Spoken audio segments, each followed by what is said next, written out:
The massive flagship of the Stellar Dominion cut through the darkness of space like a blade, its silver hull reflecting the distant starlight. Captain Reed stood on the bridge, his tall frame casting a shadow across the holographic display before him. The screen showed a cluster of old warning beacons floating in space, their red lights blinking lazily against the void. Primitive technology, Reed muttered, his four-fingered hand waving dismissively at the display. Probably left behind by some long-dead civilization. First Officer Grant approached the captain's platform, her steps careful and measured on the polished floor. "Sir, these warning markers match no known species in our database. Perhaps we should claim this territory for the Dominion." Reed interrupted, his lips curling into a smile. "Our scans show rich mineral deposits in this sector. The Council will be pleased."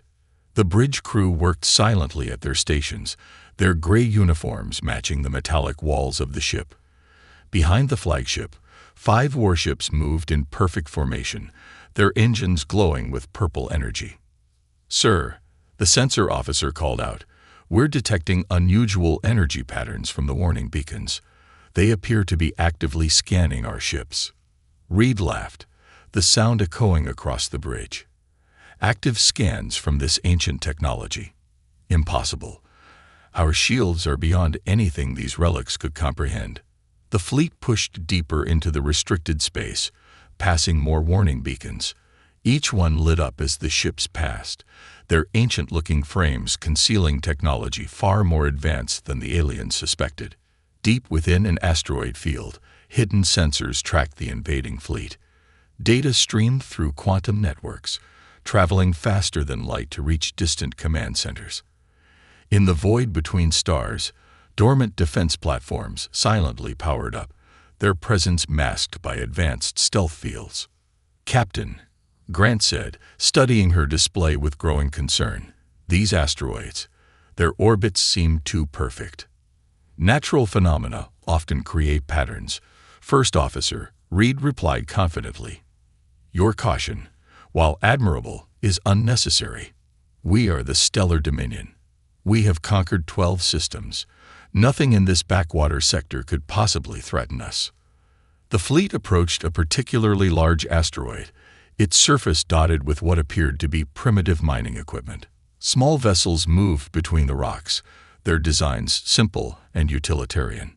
"Life signs detected," the sensor officer announced. "Approximately 50 beings on that mining station. Technology level appears to be pre-space age industrial." Reed's smile grew wider. "Perfect. A simple display of force should be enough to establish our dominance. Prepare thee." Sudden alarms blared across the bridge, cutting off the captain's words. The tactical officer's hands flew across his console.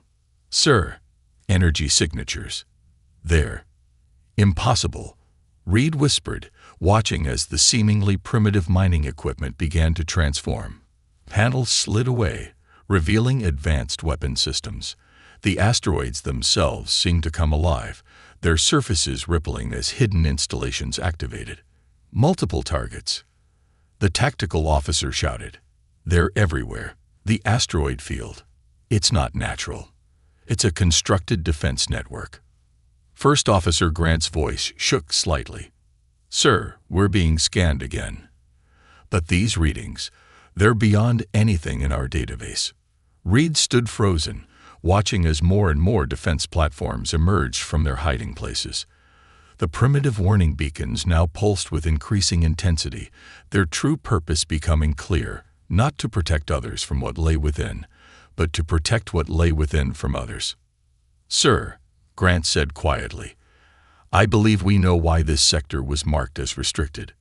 Before Reed could respond, a new signal cut through their communication channels. The voice that spoke was calm, professional, and carried an unmistakable note of authority. "Attention, vessels of the Stellar Dominion. You have entered restricted human space. Power down your weapons and prepare to be boarded. This is your only warning." The bridge fell silent as the crew realized their terrible mistake. They hadn't discovered an abandoned sector ripe for conquest. They had just invaded humanity's doorstep, and the door was now closing behind them. Commander Wilson stood in the mining outpost control room, watching the alien fleet through reinforced windows. His weathered face showed no sign of fear as he studied the 6 warships that had entered human space. Behind him, his crew worked calmly at their stations, their movements unhurried despite the threat looming outside. "Status report," Wilson called out, his voice steady. "Defense systems are fully operational, sir," Lieutenant Banks responded from her console. "The automated platforms are ready. Earth Defense Force has acknowledged our signal and estimates arrival in 15 minutes. Wilson nodded, watching as the alien flagship grew larger in their view. Its design was aggressive, all sharp angles and weapon ports, clearly built to intimidate. The mining equipment around their outpost continued its slow dance through the asteroid field, maintaining their cover as a primitive operation. "They're hailing us, sir," Banks announced. "Standard frequency, basic audio-visual. Let's hear what they have to say." Wilson straightened his simple work uniform. "Keep our transmitter set to basic mode. No need to show our hand just yet." The main screen flickered to life, revealing Captain Reed's confident face. The alien commander's expression was one of practiced superiority as he looked down at what he assumed was a primitive mining crew. "Attention, mining facility." Reed's voice boomed through the speakers. "This sector now belongs to the Stellar Dominion. Submit to our authority, and you may continue your operations under our generous supervision." Wilson allowed himself a small smile. "This is Commander Wilson of the mining outpost MT-217. I'm afraid there must be some mistake. You've entered restricted space. Our warning beacons were quite clear about that." Reed's laugh was sharp and dismissive. "Beacons, those ancient relics. We are the Stellar Dominion. We go where we please. Your primitive operation is now under our protection. Be grateful for our mercy." "I see." Wilson exchanged glances with Banks, who was hiding a smile of her own. "In that case, I am required to issue one final warning. Leave this sector immediately, or we will be forced to take action." The alien bridge crew visible behind Reed burst into laughter. Their captain leaned forward, his features twisted in amusement. "You dare threaten the Dominion? Look around you, Einer. 6 warships against your little rock. What possible action could you take?" Wilson sighed and pressed a button on his console. Around the outpost, panels began to slide away from what had appeared to be simple mining equipment. Advanced weapon systems emerged, their surfaces gleaming with power that no pre-space age civilization could have created. "Sir," Banks called out, her fingers dancing across her console, "the flagship is powering up weapons. They're targeting our main reactor." "Let them," Wilson replied calmly. "Quantum shields are at full power. Show them why this sector is restricted." On the screen, Reed's smug expression faltered as his sensors detected the outpost's transformation. Warning alerts became visible on screens behind him, and his bridge crew scrambled at their stations. What is this?" Reed demanded, his voice losing its commanding tone. "These energy readings, they're impossible for a mining operation." "This isn't just a mining operation, Captain," Wilson explained, his voice still calm and professional. "This is a forward defense post of the Earth Defense Force. Those asteroids you've been scanning, they're not just rocks. They're our fleet." As if on cue, the asteroids around the outpost began to move. What had appeared to be natural formations split apart, revealing sleek warships hidden within their rocky shells. Dozens of vessels, each more advanced than anything in the Dominion's fleet, emerged from their hiding places. Reed's face had lost all color. But you're just miners. Your technology, it was primitive." "No, Captain," Wilson corrected him. "We just didn't see any reason to show you everything. Now, would you like to reconsider your position on leaving restricted space?" Before Reed could respond, new alarms blared on his bridge. The stars behind his ship seemed to ripple as the real Earth Defense Force began to arrive, their massive ships dropping out of hyperspace in perfect formation. The trap had sprung, and the Stellar Dominion was about to learn why humans kept their space restricted. Captain Reed's hands gripped his command chair as the situation spiraled beyond his control. All around his flagship, human warships emerged from their asteroid hideouts, their dark hulls absorbing starlight like shadows given form. The mining outpost, once seemingly primitive, now bristled with weapon systems that his sensors couldn't even categorize. "Sir," First Officer Grant's voice shook slightly. "We're surrounded." Counting 30. No, 40 human vessels. Their energy signatures are off the charts. Reed watched as his tactical display filled with red dots, each representing a human ship that had been hiding in plain sight. The mining equipment they had dismissed as primitive now transformed before their eyes, revealing technology that made their own look ancient in comparison. "Launch fighters," Reed commanded, trying to maintain control of his crew. "Show these humans the might of the Dominion. We still outnumber their mining outpost." "Captain," the sensor officer interrupted, his face pale. "Those aren't just mining ships. Our scans, they indicate these are military vessels, capital ships. Their smallest craft is larger than our flagship." Through the bridge windows, Reed watched in horror as what he had thought was a simple asteroid split apart like a blooming flower. Inside was a massive human warship, its hull marked with symbols his translators couldn't decipher. The vessel's size dwarfed his entire fleet, and it was just one of many now revealing themselves. "Incoming transmission," Grant announced, from the human flagship. The main screen activated, showing Admiral James of the Earth Defense Force. The human commander sat calmly in his chair, wearing a simple dark uniform with minimal decorations. Unlike Reed's ornate bridge, the human command center was practical and efficient. "Captain Reed," James spoke, his voice carrying natural authority. "I see you've met our mining colony. I hope Commander Wilson was hospitable." Reed tried to mask his fear with anger. "This is an act of war. The Dominion will not stand for this deception." "Deception?" James raised an eyebrow. "We placed warning beacons. We marked this as restricted space. The deception was your choice to ignore those warnings." Suddenly, Reed's tactical officer shouted in panic. "Sir, the asteroids. They're moving. They're creating a containment field." The remaining asteroids that hadn't revealed ships were indeed shifting position, forming a massive sphere around the Dominion fleet. Energy fields sparked between them, creating a barrier that Reed's sensors indicated was impenetrable to their weapons. "Let me explain something, Captain," Admiral James continued, his tone almost friendly. "Those primitive warning beacons you ignored, they weren't to keep you out. They were to give you a chance to stay safe." As if to emphasize his point, one of Reed's support ships tried to flee. Its engines flared bright purple as it attempted to jump to faster than light speed. Instead, the ship's drive systems simply went dark, disabled by technology Reed couldn't comprehend. What is this?" Reed demanded, watching as more of his ships lost power. "This," James explained, "is why we restrict this space. Humanity could have conquered half the galaxy by now. Instead, we chose to contain ourselves, to protect other species from technology they might not be ready for." He paused, letting the words sink in. "Technology like what you're experiencing now." Reed's bridge crew watched in stunned silence as their weapons powered down one by one, disabled by invisible forces they couldn't detect or resist. Their mighty warships, pride of the Dominion fleet, hung powerless in space.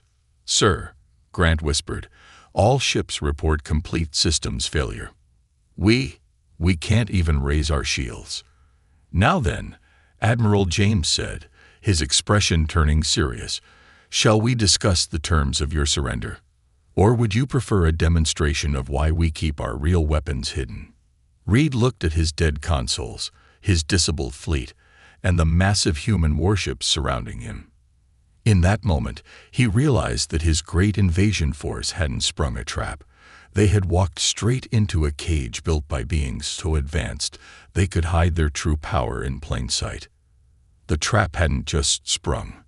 It had closed completely, and the Stellar Dominion was about to learn the true meaning of restricted space. Admiral James stood from his command chair aboard the Earth Defense Force flagship Guardian, his movements calm and deliberate.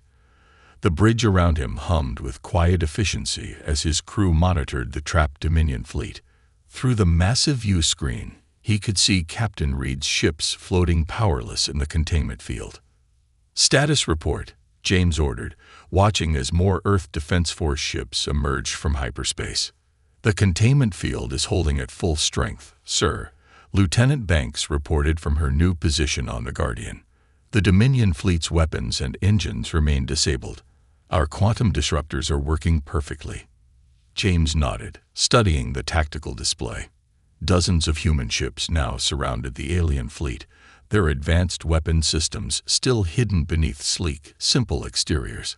The last thing he wanted was to show their full capabilities, unless absolutely necessary. "Open a channel to all Dominion vessels," he commanded. The communications officer complied, and James addressed the trapped fleet. "This is Admiral James of the Earth Defense Force. Your ships are disabled, your weapons are offline, and you are deep in restricted space. I am offering you one chance to surrender peacefully." On the main screen, Captain Reed's face appeared, his earlier arrogance replaced by barely controlled fear. You can't do this. The Dominion will send more ships. We will." "You will do nothing," James interrupted calmly. "Look at your sensors, Captain. If they're still working, you'll notice we're using less than 1% of our available power. Would you like to see what happens at 2%? To emphasize his point, James nodded to his weapons officer. A small defense platform near the Dominion fleet activated a single weapon. A beam of blue energy, barely visible, touched one of the asteroids. The massive rock simply vanished, converted to base particles in an instant. Reed's face went pale. That's impossible. No weapon can." "That was our smallest point defense system, Captain," James explained. "We use it for clearing space debris. Would you like to see our actual weapons?" The bridge of the Guardian remained silent as everyone waited for Reed's response. Through the video feed, they could see the alien captain looking at his officers, desperately seeking options that no longer existed. First Officer Grant stepped into view behind Reed. "Sir," she said quietly, "perhaps we should consider their offer. We've seen only a fraction of their capability, and already." Before Reed could respond, alarms blared on his bridge.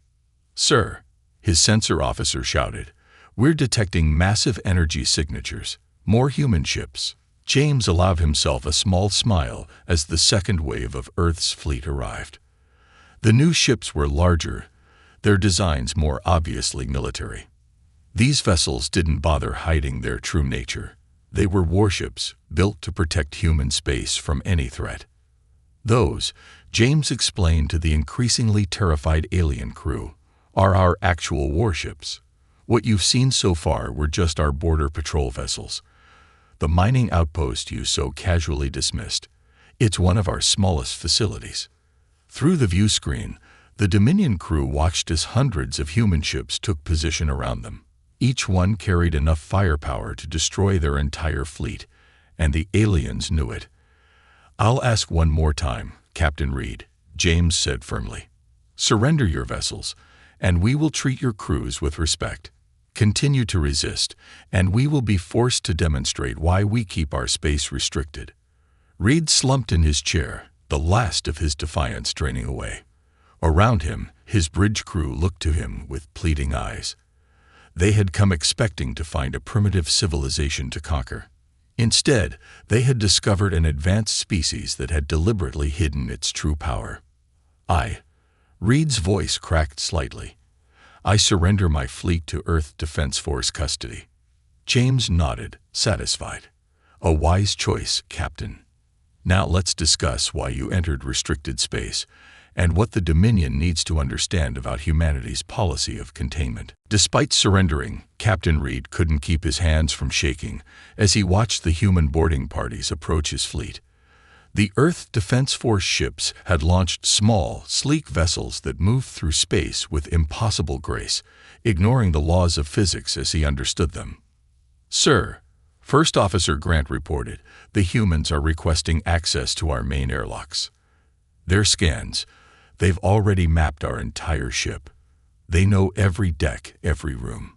Reed nodded numbly. Through the bridge windows, he could see the human vessels up close now. Their hulls seemed to absorb light in strange ways, making it hard to focus on them directly. What had appeared simple and utilitarian at a distance now revealed subtle complexities that spoke of technology far beyond the Dominion's understanding. The first boarding team arrived at the flagship's main airlock. The human soldiers wore armor that made them look almost casual, lacking the heavy plating and weapons the Dominion used. Yet Reed had no doubt these lightweight suits held power his sensors couldn't even detect. "Captain," the lead human officer spoke through their comm system, "please instruct your crew to remain at their stations. Our teams will secure each deck. Any resistance will be unfortunate." As the humans moved through his ship, Reed watched in growing dismay as his crew's weapons simply stopped working in their presence. Personal shields flickered and died. Even their emergency beacons went silent. On the tactical display, Reed could see similar scenes playing out across his fleet. The humans moved with practiced efficiency, their technology making the Dominion's best defenses irrelevant. "Look at their movement patterns," Grant whispered, studying the security feeds. "They're not even trying to hide their capabilities anymore." She was right. The human boarding teams walked through walls as if they were holograms, appeared and disappeared at will, and seemed to know exactly where every crew member was hiding. Their technology wasn't just advanced, it made the laws of physics optional. Suddenly, alarms blared across the bridge. "Sir," the sensor officer shouted, "one of our ships is powering up weapons. The Relentless is trying to fight back." Reed watched in horror as the Relentless, commanded by his most aggressive captain, brought its main guns online. The massive energy cannons, pride of the Dominion fleet, targeted the nearest human vessel. "No," Reed whispered, "don't." The Relentless fired, its energy beams lancing out toward the human ship. What happened next defied explanation. The beams simply curved away, as if space itself was bending around the human vessel. Then the attacking ship's weapons turned inward, their energy somehow reflected back through their own systems. The Relentless went dark, all power drained in an instant. The human ships hadn't even fired a shot. "Message from Admiral James," the communications officer announced, his voice shaking. The Admiral's calm face appeared on their screen. "Captain Reed, please remind your fleet that while we appreciate their spirit, further resistance will only damage their own ships. Our quantum field technology doesn't actually require us to fire weapons. Your own energy can be used against you." As if to demonstrate, one of the human ships created a visual display for the Dominion fleet. It showed how their quantum fields could redirect energy, bend space, and even alter time on a local level. The technology was so advanced it appeared magical to the aliens. "How?" Reed finally asked, his voice barely a whisper. "How did we not know?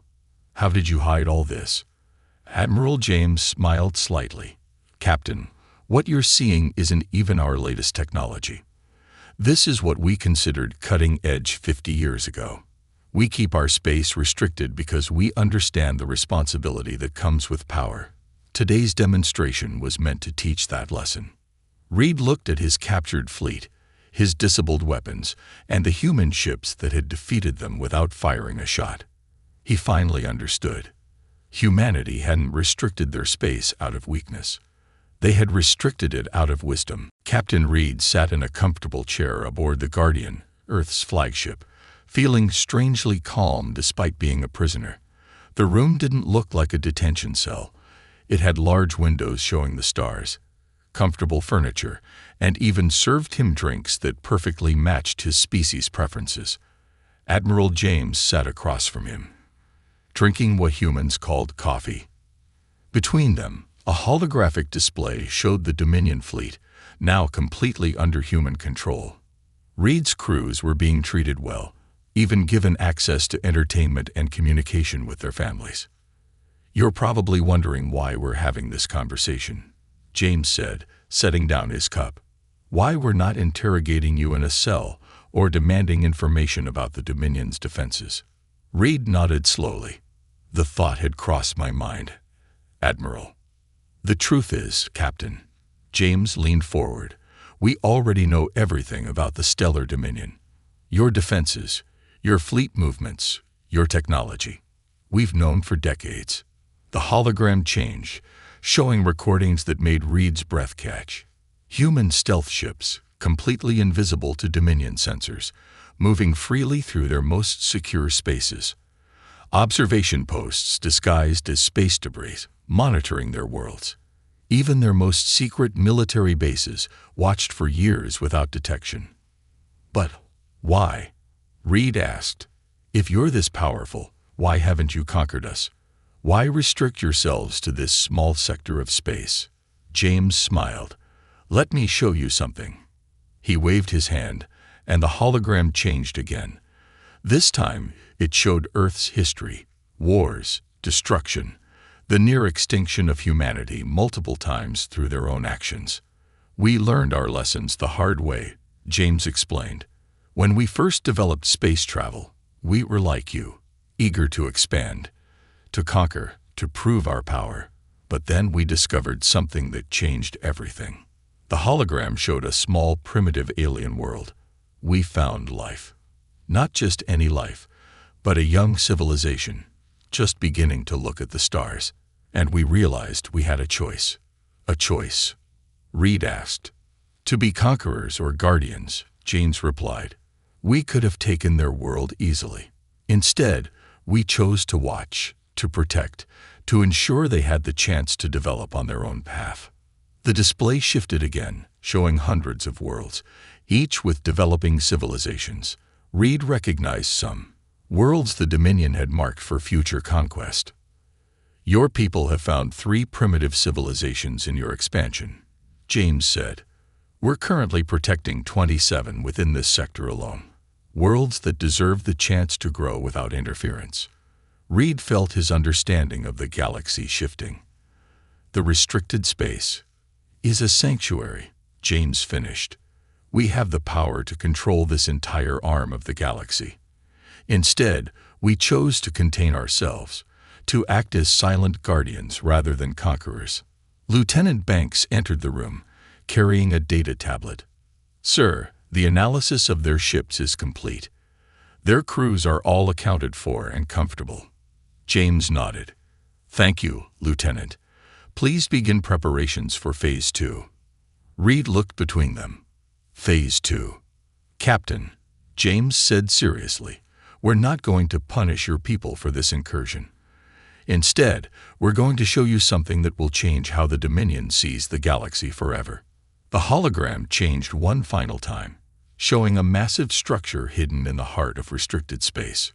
Reed's eyes widened as he recognized the design from ancient legends. That's impossible," he whispered. "The gateway of the ancients. The stories say it was destroyed millennia ago." James smiled. "No, Captain, it wasn't destroyed. It was protected. By us. And now you're going to understand why humanity chooses to restrict our space, and why power isn't always about conquest." Reed looked at the legendary structure, then back at James, finally understanding that he wasn't a prisoner. He was a student, about to learn why humanity had become the guardians of the galaxy's greatest secrets. The Stellar Dominion's High Council chamber fell silent as they watched the recording from Captain Reed's fleet. The massive screen showed their ships being disabled without a fight, human technology that defied their understanding, and the final revelation of humanity's true role in the galaxy. High Commander Stone, leader of the Dominion military, stood with his fists clenched. "This is impossible. No species could hide such power. No civilization could show such restraint." But the evidence was undeniable. More recordings played, showing human ships protecting primitive worlds from natural disasters, redirecting asteroids, and silently watching over developing civilizations. They saw human technology that could have conquered the Dominion in days, yet was used only to preserve and protect. Captain Reed stood before the council, his recent experience having changed him profoundly. Members of the High Council, what I saw in restricted space was beyond anything in our records. But it wasn't their technology that proved their power. It was their choice not to use it. The screens now showed the gateway of the ancients, the legendary structure that humanity had protected for thousands of years. Through it, Reed had seen wonders that the Dominion's greatest scientists had only dreamed of. The humans showed me why they restrict their space, Reed continued. They guard the gateway, yes, but they guard something far more precious, the right of every species to develop without interference. They could rule the galaxy, but they choose to watch and protect instead. First Officer Grant, standing beside her captain, stepped forward. The humans have provided us with proof of 27 developing civilizations in our expansion path. Worlds we would have conquered, species we would have enslaved. They showed us a better way. The council members watched as more data streamed across their screens.